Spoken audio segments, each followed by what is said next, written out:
Ladies and gentlemen, boys and girls, wrestling fans, and you haters of all ages, welcome to another edition of What the Hell. Today's topic: what the hell, Brian Cage?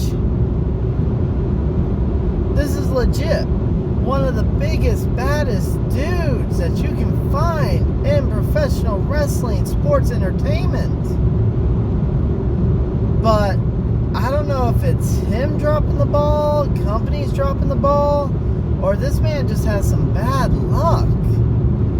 I'm in Lucha Underground. He kept getting into the main event picture, getting close to that top peak. But then he kept falling. Impact Wrestling, he finally did become world champion. And then I think he got injured. He kind of just faded away. Came back pretty much just to drop the belt. And now AEW, Big Shock comes in, wins this casino ladder match for number one contendership in his first match. Moves on to face Jon Moxley. And loses when Taz throws in the towel. Now I get it. The towel has been thrown in because that can help legitimize Brian Cage. He did not tap. He did not quit. But then you had Darby Allin come out and attack him with a skateboard. And Cage is going around with his FTW World Championship. And I just don't know, man. I'm trying to figure out where All Elite Wrestling is going to go with Brian Cage from here. I'm guessing he'll feud with Darby Allin for a bit. And then maybe he'll get back to Jon Moxley. But, you know, a lot of people are saying right now, too, what about the ranking system? What about the win and loss records? I thought that was supposed to mean something. And I gotta say, it's kind of been thrown out a lot with a lot of people just getting challenges. And I come to the defense that it's because of COVID. You have a lot of talent that isn't able to make every show. They're not able to do everything. So, of course, the rankings and the win-loss records could be a little one-sided.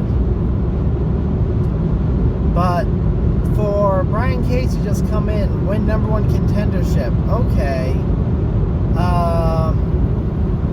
The Exalted One shows up and just asks for a title match, and he gets it.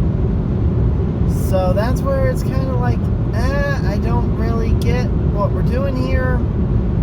We have to pick one thing and go to it, and that's kind of one thing I've seen AEW have a lot of problems with, except for the tag team titles to a lesser extent. It's just cohesive stories. Like Allie, which maybe I can do a whole nother video on Allie. She was normal Allie. Then she gets her hair cut and suddenly she's the Dark Bunny. And then randomly she's Allie again, going after QT Marshall. There's no logic there. So, guys, figure out what you're doing. Get that going. And Brian Cage, you are awesome talent. I wish you nothing but the best, and I hope whatever's going on, I hope that, you know, the dark cloud over when it comes to working in companies disappears.